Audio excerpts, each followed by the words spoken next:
आप जैसे सीएम बने बुलडोजर चलाने लगे। अरे घर हमारी जरूरत थी तृणमूल कांग्रेस की वजह से, ममता बनर्जी की वजह से, अभिषेक बनर्जी की वजह से, मेयर फिराद हकीम की वजह से।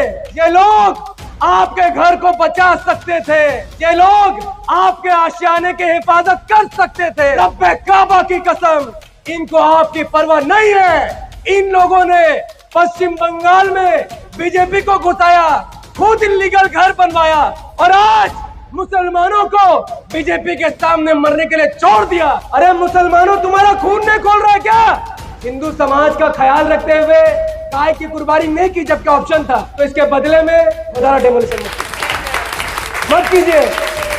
आज जो भी हमला हुआ अभिषेक बनर्जी के ऊपर, कल्याण बनर्जी के ऊपर, शुवेंदु अधिकारी जी, आपको बंगाल के करोड़ों लोगों ने वोट किया, करोड़ों लोगों ने बंगाल की तरक्की के लिए, बंगाल का विकास के लिए। बोलिए बंगाल के मुसलमान को क्या करना होगा?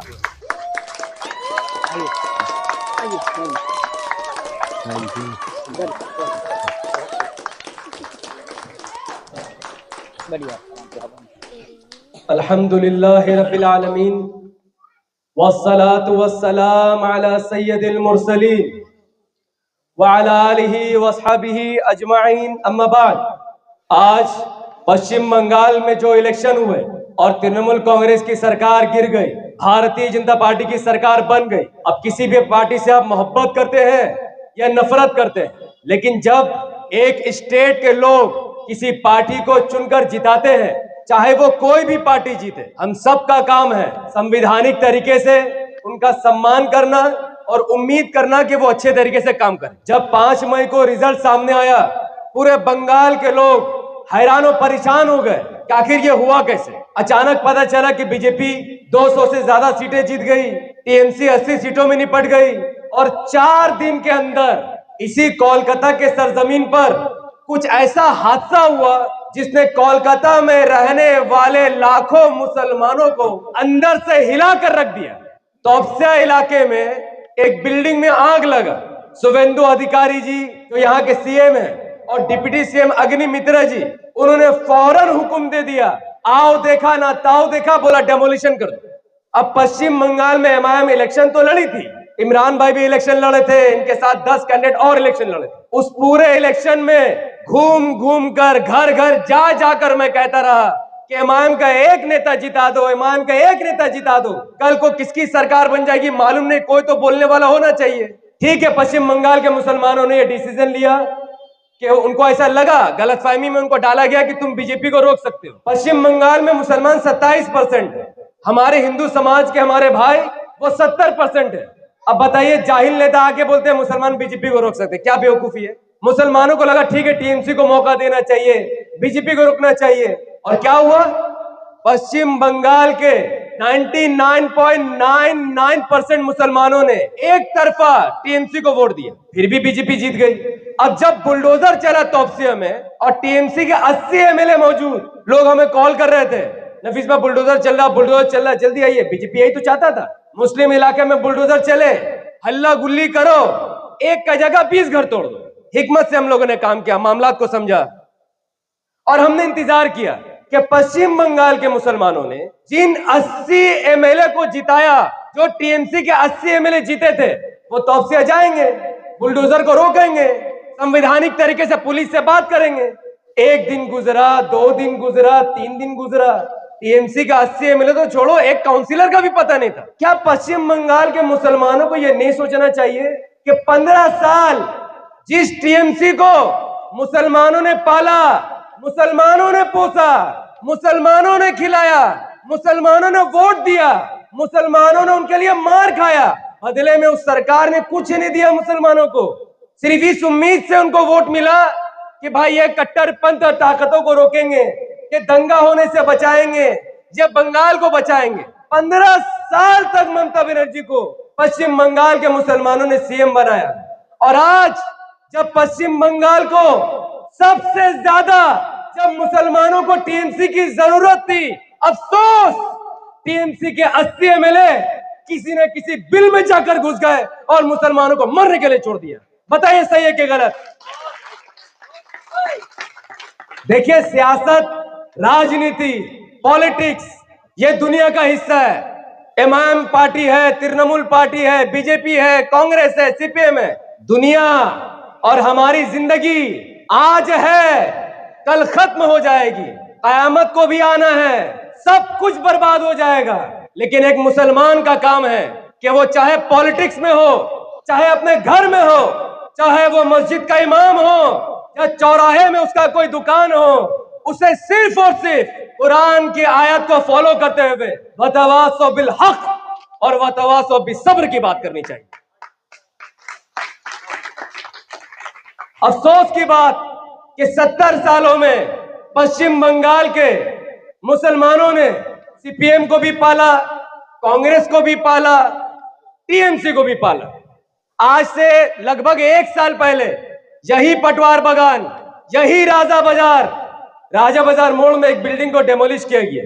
तब इमरान भाई ने मुझे कोलकाता का प्रेसिडेंट बनाया। मैं नहीं बनना चाहता था, मुझे मालूम है बहुत जिम्मेदारी का काम है, बहुत मेहनत का काम है। मेहनत भी करो, गाली भी सुनो, बी टीम भी सुनो। इमरान में बोले नफीस भाई बनिए, लोगों को आपकी जरूरत है। कुछ देखा होगा इन्होंने।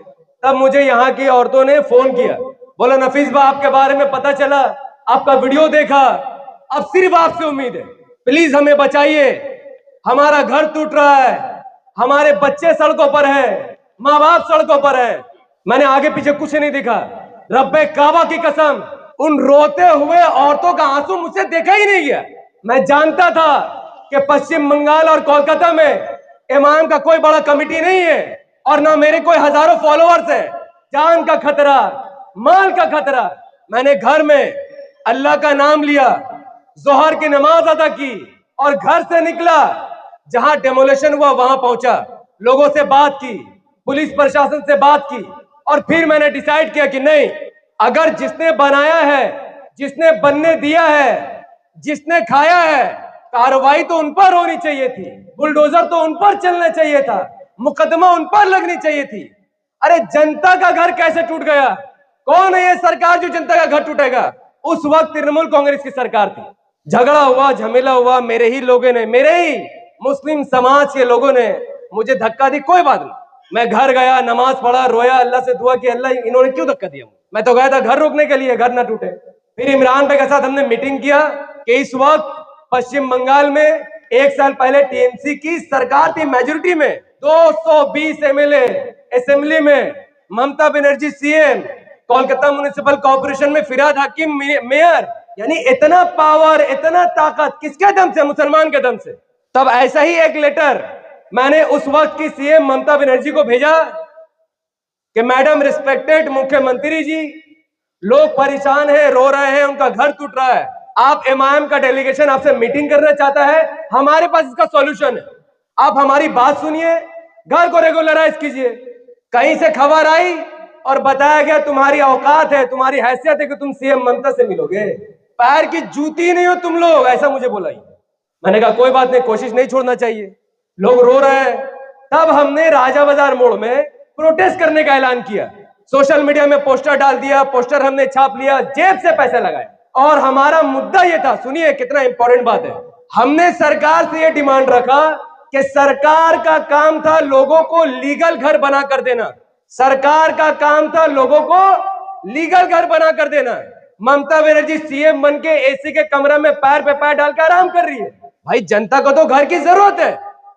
लगभग आज से 10 से 15 साल पहले 10 बाय 10 के एक कमरे में माँ बाप, 5 भाई, 2 बहन एक ही साथ सोते थे। ऐसा होता था कि नहीं होता था? जनरेशन आगे बढ़ा, वक्त आगे बढ़ा, वो भाई बहन बड़े होंगे, उनको शादी की जरूरत थी, अपने घर की जरूरत थी।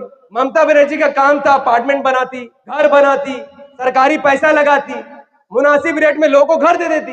ममता बनर्जी ने देखा ये बड़ी अजीब कौम है, इनको बीजेपी से डराओ, इनका वोट लो, फिर मैं सीएम बन जाऊंगी, छोड़ दो, सब अपना अपना देख लें। इस कंडीशन में क्या हुआ, घर की जरूरत कुछ लोगों ने पूरा की, चाहे वो प्रोमोटर्स हो, काउंसिलर हो, जिन लोगों ने भी घर बनाया। मेरा मानना है घर वक्त का जरूरत था, या तो सरकार पूरा करती या गलत तरीके से पूरा होता।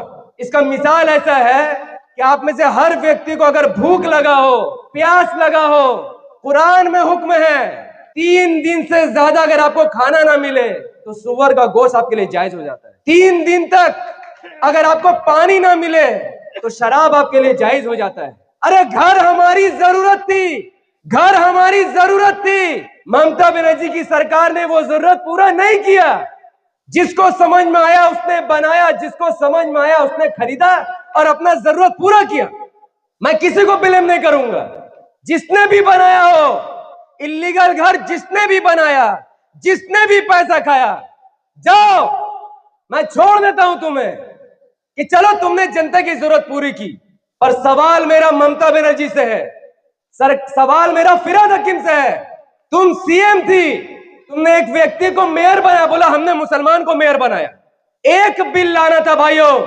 सुनो राजा बाजार के लोगों, ममता बनर्जी सीएम थी, उनके पास इतना पावर था कि सिर्फ एक बिल पास करती। और मैंने लेटर में ये दिमाग उनको दिया था कि ममता बनर्जी जी एक बिल लाइए और उसमें लिखिए जो भी जमीन, जैसा भी जमीन, जिसकी भी जमीन, जहां पर घर बन गया वो घर बन गया, कोई मां का लाल उसको तोड़ने नहीं आएगा जब तक इन्वेस्टिगेशन ना हो।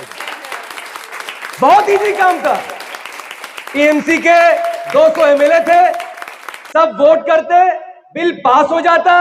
आज टीएमसी के सरकार ना भी है, बीजेपी सरकार बना ली है, उसके बावजूद भी अगर वो बिल पास होता तो बीजेपी सरकार डेमोलिशन कर ही नहीं पाती। क्या यह सोचने वाली बात नहीं है कि ममता बनर्जी ने ऐसा क्यों नहीं किया? अरे मुसलमानों, तुम्हारा खून नहीं खोल रहा है क्या? अरे डेमोलिशन हो रहा है, तुम्हारे घर को तोड़ा जा रहा है। किसकी वजह से?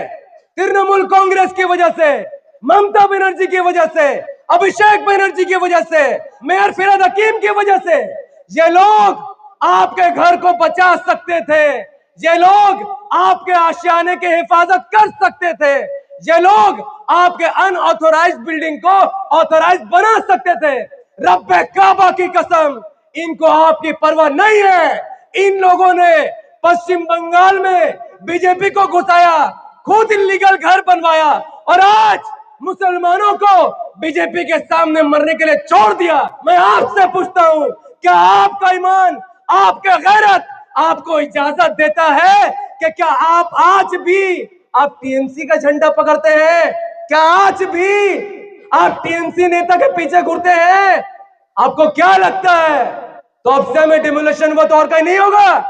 गलत फहमी में मत रहिए। मैंने पहले ही कहा, दुनिया आज है कल खत्म, राजनीति आज है कल खत्म, इस्लाम कल भी था, आज भी है, आगे भी रहेगा। तो सुनो,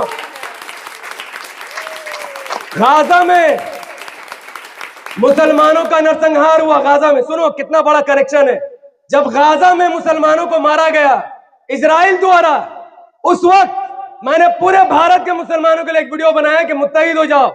हम गाजा की मदद तब तक नहीं कर सकते जब तक हम सरकार में ना आ जाए, जब तक हमारे एमएलए नहीं होंगे, जब तक हमारे एमपीज नहीं होंगे, जब तक राज्यों में हम किंग मेकर बनकर सरकार ना बना ले, तब तक हम गाजा की हेल्प नहीं कर सकते। गाजा को पैसे की जरूरत नहीं है, गाजा को पावर की जरूरत है। भारत में 25 करोड़ मुसलमान हैं। अगर वो एक तरफा किसी भी पार्टी को वोट करेंगे, भारत में 400 मुस्लिम एमएलए और 50 मुस्लिम सांसद जीत सकते हैं। ना हमारे बिना कोई सरकार बना सकता है, ना हमारे बिना कोई देश चला सकता है। लेकिन इत्तेहाद की कमी, इत्तेहाद की कमी, एक दूसरे को लड़ते हैं, फिरका के नाम पर गाली देते हैं, इत्तेहाद नहीं करते, एक दूसरे को कमतर समझते हैं और कितनी सारी पार्टियों में बटे हुए हैं। बिहार का मुसलमान आरजेडी में बटा हुआ है, बंगाल का मुसलमान टीएमसी में बटा हुआ है, राजस्थान का मुसलमान कांग्रेस में बटा हुआ, उत्तर प्रदेश का मुसलमान समाजवादी पार्टी में बटा हुआ। तब मैं कह रहा था, अगर आज तुमने गाजा के लिए इत्तेहाद नहीं किया, इमाम का साथ नहीं दिया, याद रखो वो मुसीबत तुम्हारे घर तक आएगी। और आज गाजा में बुलडोजर चला, आज आपके घरों में भी बुलडोजर चल रहा है। क्या आपको यह समझना नहीं चाहिए? क्या अल्लाह ताला आपको कुछ सिखाना चाहता है? अल्लाह ताला आपको कुछ दिखाना चाहता है? अरे आप तो आंखें खोलो, अब तो जागो। कोलकाता म्युनिसिपल कॉर्पोरेशन दिसंबर महीने में होने वाला है। अब पश्चिम बंगाल का उसूल है, जिसकी सरकार स्टेट में होती है, कोलकाता म्युनिसिपल कॉर्पोरेशन की ज्यादा सीटें वही जीतता है। इतिहास है बंगाल का। अब मैं आपसे पूछता हूं, आपके पास क्या ऑप्शन है? 144 सीट में बीजेपी ऑलमोस्ट, मैं आपको बता रहा हूं, जैसा ममता बनर्जी ने कहा कि खेला हो गया, पता नहीं क्या हो गया, पता ही नहीं चला, अचानक कुर्सी उड़ गया, तो केएमसी में भी कुर्सी उड़ जाएगा। अब तो मुसलमान को गफलत में नहीं रहना चाहिए कि केएमसी में क्या टीएमसी सरकार बना लेगी, नहीं होगा। आज कोलकाता म्युनिसिपल कॉर्पोरेशन में तृणमूल कांग्रेस के 100 से ज्यादा काउंसिलर है। डेमोलिशन का जितना नोटिस आ रहा है वो सब कोलकाता म्युनिसिपल कॉर्पोरेशन की तरफ से आ रहा है। अब मेरा एक सवाल का जवाब दीजिए, आज जब ममता बनर्जी की सरकार है कोलकाता म्युनिसिपल में, आज जब फिराद हकीम मेयर है, तब वो आपका घर नहीं बचा पा रहा है, तो अगले इलेक्शन में क्या घंटा बचाएगा? अरे जागोगे कि नहीं जागोगे? जो समझते हैं ये कम्युनिटी गुमराह है, ये डरपोक है, मैं नहीं मानता। उनको ये मालूम ही नहीं है।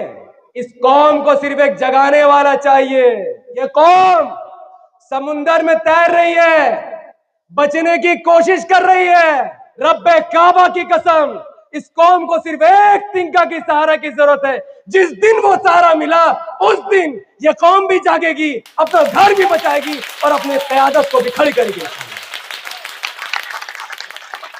कोलकाता म्युनिसिपल कॉर्पोरेशन में याद रखिए, कान खोलकर सुनिए, इस बार अगर कोलकाता का मुसलमान टीएमसी की तरफ गया या कांग्रेस की तरफ गया या सीपीएम की तरफ गया, बीजेपी खुन्नस में बुलडोजर चलाएगा। सुनिए क्या वजह है कि बीजेपी ने तोपसे में बुलडोजर चलाया? क्यों? लीगल तो बहुत सारे जगह है, सिर्फ गुस्सा में। ये गुस्सा क्यों है? इस देश में आप जानते हैं कितने प्रजाति के लोग हैं? दलित, यादव, ब्राह्मण, अगड़ा, पिछड़ा, कई कम्युनिटी के लोग हैं। पर इस देश में कोई नहीं जानता कि यादव किसको वोट देगा, कोई नहीं जानता कि दलित किसको वोट देगा, कोई नहीं जानता कि ओबीसी किसको वोट देगा, कोई नहीं जानता कि ब्राह्मण किसको वोट देगा। इससे क्या फायदा हुआ कि बीजेपी, कांग्रेस, टीएमसी उन कम्युनिटीज के पीछे पीछे दौड़ती है। बताओ दलितों तुम्हें क्या चाहिए? स्कूल चाहिए, ये लो स्कूल। बताओ तुम्हें क्या चाहिए? ब्राह्मणों रिजर्वेशन, ये लो। बताओ यादवों तुम्हें क्या चाहिए? ये लो। लेकिन मुसलमान के बारे में पूरे दुनिया को पता है, ये तो बीजेपी को वोट नहीं करेगा। अरे भाई, ये समझ किसने दिया बीजेपी को? हमें गड्ढा में फंसाने वाला कौन है? कौन है वो लिफाफा वाला मौलाना? कौन है वो मौलाना जिसने कांग्रेस के मंच में चढ़कर कांग्रेस को खराब किया, टीएमसी के मंच में चढ़कर टीएमसी को खराब किया? मैं कहता हूं आप हमारे बाइज्जत इमाम हैं। अरे आप हमारे नमाज पढ़ाते हैं, तकरीर करते हैं, आप हमारे सर के ताज हैं। क्यों उन घटिया पार्टियों के स्टेज में जाते हैं, उनको भी डुबा रहे, अपनी कौम को भी डुबा रहे? क्यों? या तो राजनीति में आना है तो आइए, इमाम से टिकट लीजिए और चुनाव लड़िए। अगर लीडर है तो इमाम होता है लीडर, तो लीडर जैसा रहिए ना भाई।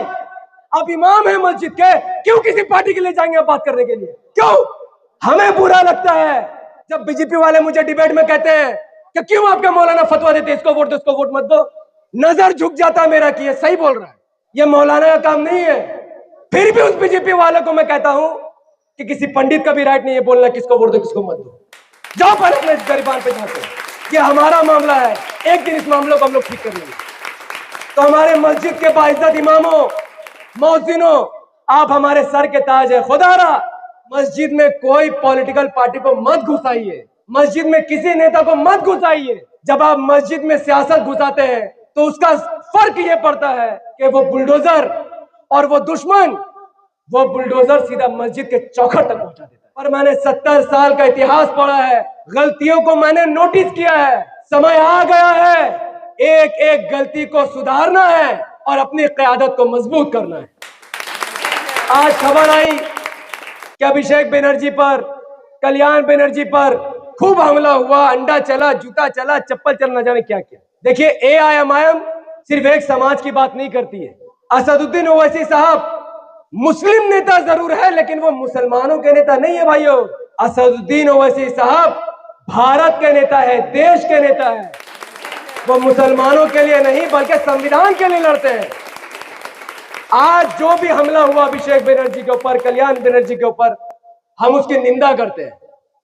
टीएमसी के गुंडों ने 15 साल तक खूब चापड़ छुरी चलाया।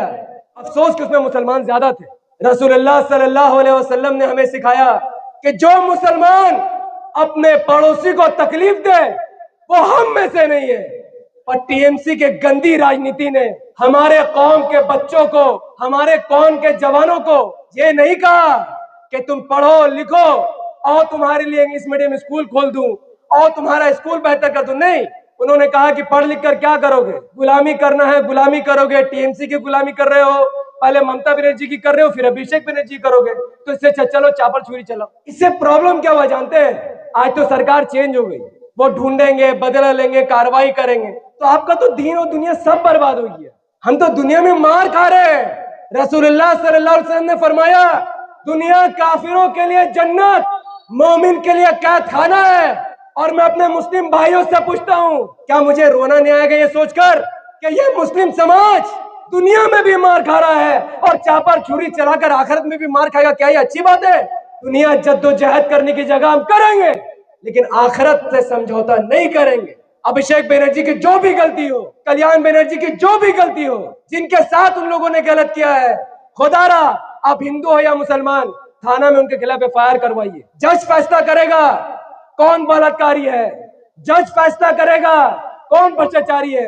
देश में भीड़ समाज फैसला नहीं करेगी कि अभिषेक बनर्जी को अंडा मार दो, इससे देश का अपमान होता है। भाइयों, मैं मुसलमान हूं, इमाम पार्टी कोलकाता का प्रेसिडेंट हूं, पर मुझे चोट लगता है कि जब ऐसी वीडियो सोशल मीडिया में वायरल होती है, देश का नाम खराब होता है। मेरे हिंदू समाज के भाइयों, आप तो दावा करते हैं कि मुसलमान देश की भक्ति नहीं करता, आप तो करते हैं ना। बंगाल के हिंदू भाइयों, करते हो कि नहीं करते हो? अगर आप देश से मोहब्बत करते हो, देश की भक्ति करते हो, तो खुदारा संविधान से चलो। बंद कर दो गुंडागर्दी, बंद कर दो ये झगड़ा झमेला। और शुभेंदु अधिकारी जी, आपको बंगाल के करोड़ों लोगों ने वोट किया, करोड़ों लोगों ने, इस उम्मीद से कि बंगाल में गुंडागर्दी खत्म होगा, इस उम्मीद से कि बंगाल में इन्वेस्टमेंट आएगा, इस उम्मीद से कि ममता बनर्जी जिन बेरोजगारों को भीख में 1500 रुपए दे रही थी, उन बेरोजगार लोगों को आप जॉब दिलाएंगे। अरे आप जैसे सीएम बने बुलडोजर चलाने लगे। मैं आपसे रिक्वेस्ट कर रहा हूं, शुभेंदु अधिकारी जी, रिक्वेस्ट, सोशल मीडिया का जमाना है, कहीं ना कहीं से वीडियो आपको पहुंचेगा। ये पश्चिम बंगाल कलकत्ता का रहने वाला एक भारतीय मुसलमान आपसे रिक्वेस्ट करता है, बुलडोजर एक्शन मत कीजिए, इससे बंगाल बर्बाद होगा। बुलडोजर चलाने में भी तो खर्चा लगता है, वो खर्चा कहां से आएगा? जनता के पैसों से आएगा। लोगों को घर बना कर दीजिए, लोगों को रोजगार दीजिए, 5 साल क्या 15 साल राज कीजिए। गलत बोल रहा हूं भाई? हमें घर की जरूरत है।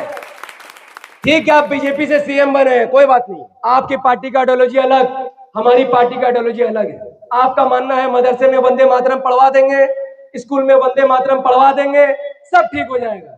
और एमआईएम का मानना है कि देशभक्ति वंदे मातरम बोलने में नहीं, बल्कि देश की भक्ति स्कूल, कॉलेज, हॉस्पिटल को बेहतर बनाने में। अब मैं शुभेंदु अधिकारी जी से रिक्वेस्ट करता हूं, चलिए मिलकर बंगाल को चलाते हैं और एक डील करते हैं। चलिए डील, अब बोलते हैं ना हम बी टीम है, सुनिए बी टीम क्या होता है, मैं डील कर रहा हूं। शुभेंदु अधिकारी जी, आपने कहा 14 साल की गाय कोई नहीं काटेगा, 15 साल की गाय आप ले सकते हैं, फिर भी बंगाल के मुसलमानों ने इस साल गाय की कुर्बानी नहीं दिया ना भाई, नहीं दिया ना। हमने हिंदू समाज का ख्याल रखते हुए गाय की कुर्बानी नहीं की, जबकि ऑप्शन था।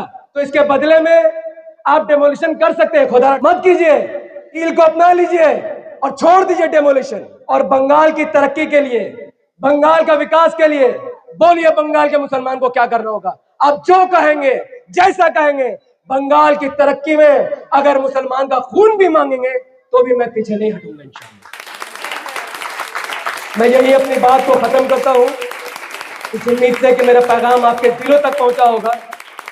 और अल्लाह से दुआ है कि आने वाले इलेक्शन में एमआईएम के उम्मीदवार कामयाब होंगे और आपका घर बचाने की लड़ाई, ये जुडिशियल नहीं पॉलिटिकल मामला है, पॉलिटिकली आपके घर को बचाएंगे, ये वादा है मेरा इंशाअल्लाह। अस्सलाम वालेकुम व रहमतुल्लाहि व बरकातहू। जय हिंद।